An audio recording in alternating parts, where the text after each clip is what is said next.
Neste vídeo nós vamos pensar qual é a causa do retrocesso de um crente. Para responder a esta pergunta, devo salientar que os crentes desviados são de dois tipos. Aqueles que nunca foram além de uma mera profissão de cristianismo. Trazidos sob influências religiosas, eles tomaram o lugar dos crentes em Cristo e, com toda sinceridade, imaginam que estão a caminho do céu, mas não houve convicção divina forjada do pecado em suas almas, suas consciências nunca foram aradas pelo poder da palavra de Deus para o verdadeiro arrependimento e fé salvadora no Senhor Jesus Cristo, e eles são totalmente estranhos. Apesar de sua confissão, eles são o que sempre foram, pecadores não regenerados. Mais cedo ou mais tarde, talvez a vida religiosa em que entraram se torna cansativa para eles. Eles sentem que não podem viver de acordo com a profissão que fizeram. Velhos gostos e desejos se reafirmam, desviando-os. Como a porca do qual lemos em 2 Pedro capítulo 2, versículo 22, sua lavagem não foi além da superfície. Reformados exteriormente, eles nunca foram transformados em ovelhas de Cristo, e sua volta para a lama do pecado é apenas o que se pode esperar. A outra classe consiste daqueles que foram genuinamente salvos, convertidos, como pecadores, merecedores do inferno, mas arrependidos, eles colocaram toda a confiança de sua alma, de suas almas, no Senhor Jesus Cristo, como Salvador e em sua obra expiatória.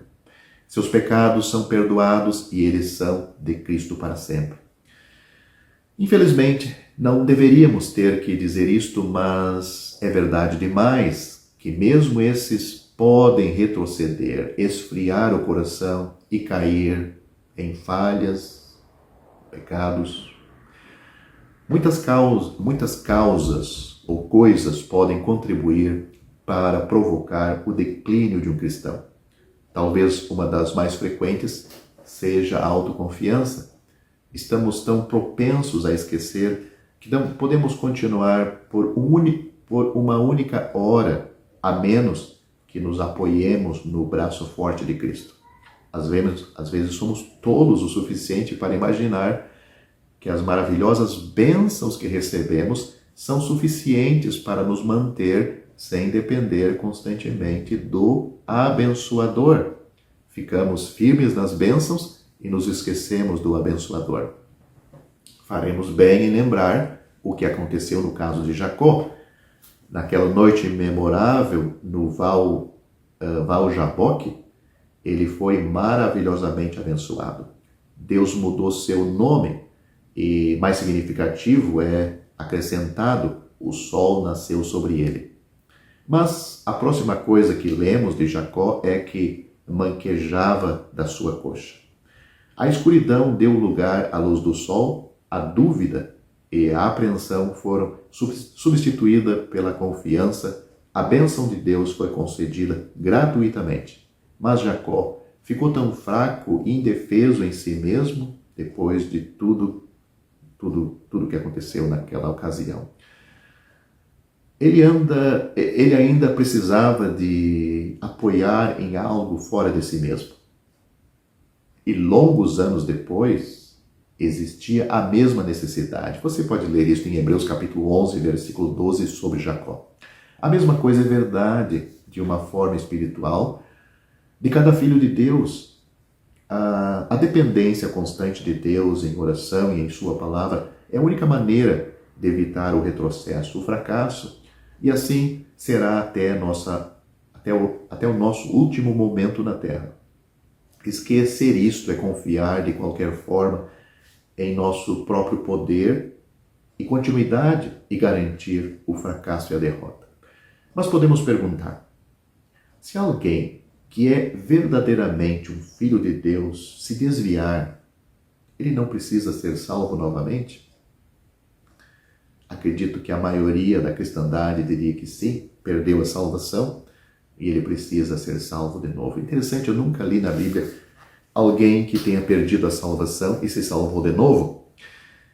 Eu poderia responder a esta pergunta fazendo outra. Se o menino fugir de casa, ele precisa ser feito filho de seu pai novamente? Não, de fato, ele pode precisar de castigo e quando se arrepender precisará de perdão e restauração de seu lugar no círculo familiar, mas o vínculo de relacionamento entre ele e seu pai é aquele que nenhum delito de sua parte pode romper.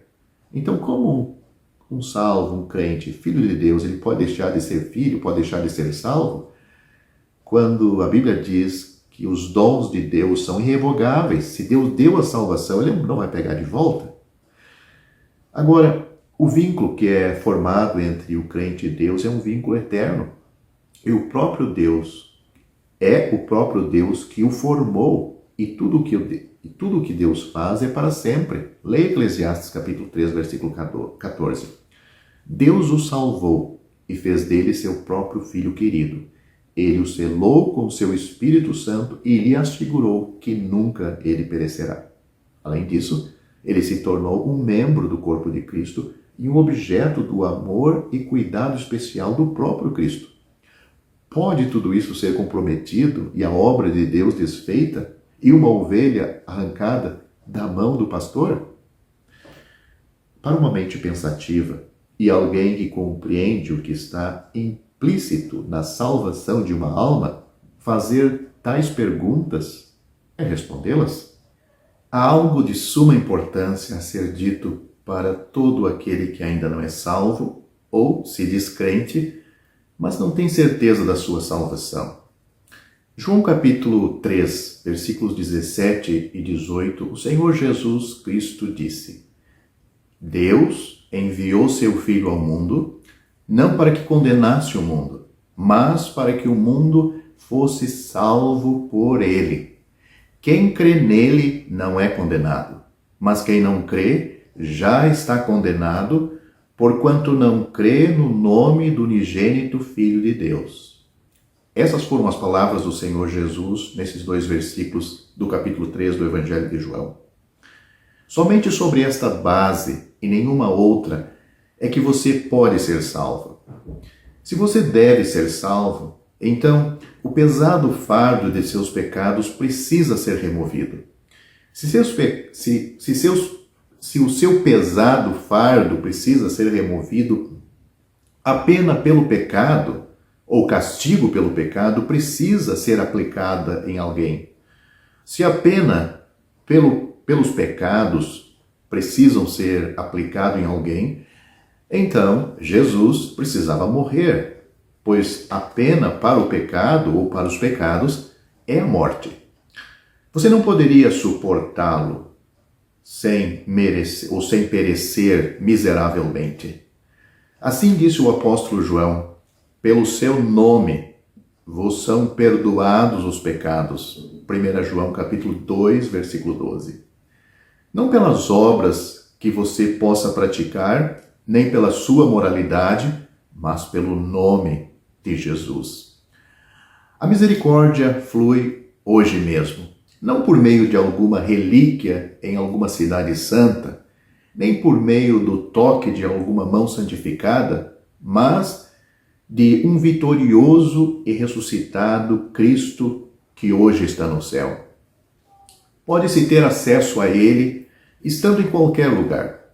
Toque nele, ou, em outras palavras, se preferir, creia nele e você será salvo. É somente pela fé.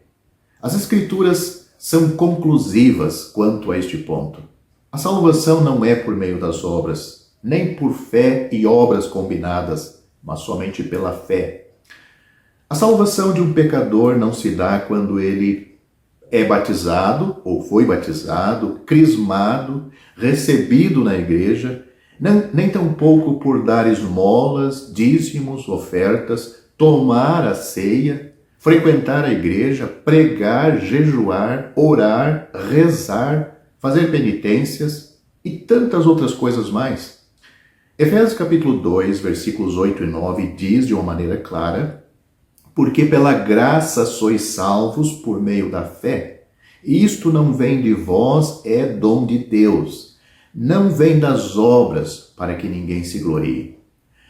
Esta é a única resposta sensata.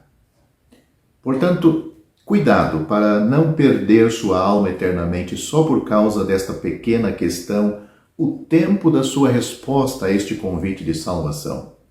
A Bíblia diz: eis aqui agora o tempo aceitável. Eis aqui agora o dia da salvação. 2 Coríntios capítulo 6, versículo 2. Se você, como um pecador perdido aos olhos de Deus, tiver crido de todo o coração, tiver aceitado o Senhor Jesus como tendo sofrido na cruz por todos os teus pecados, por todos os teus pecados cometidos, e tendo ressuscitado, ele ressuscitado, para a tua justificação, então o Cristo na glória é aquele em quem você está agora firme e seguro. Você está salvo. Você já tem, portanto, a vida eterna. Você está nas mãos do bom pastor, e ele nunca o deixará de assim conduzir até que o tenha introduzido no lar celestial. Se assim verdadeiramente creu, você já foi feito membro do corpo de Cristo, a igreja verdadeira, ligado ao seu Senhor pelo Espírito Santo, e agora a caminho do céu. O Senhor Jesus se alegra em reunir os seus em torno de si, fora do arraial, o sistema religioso, e ao seu nome exclusivamente, até que volte para levar-nos todos a este lar celestial, para estarmos com ele e sermos semelhantes a ele por todo sempre, na glória, para o seu eterno louvor.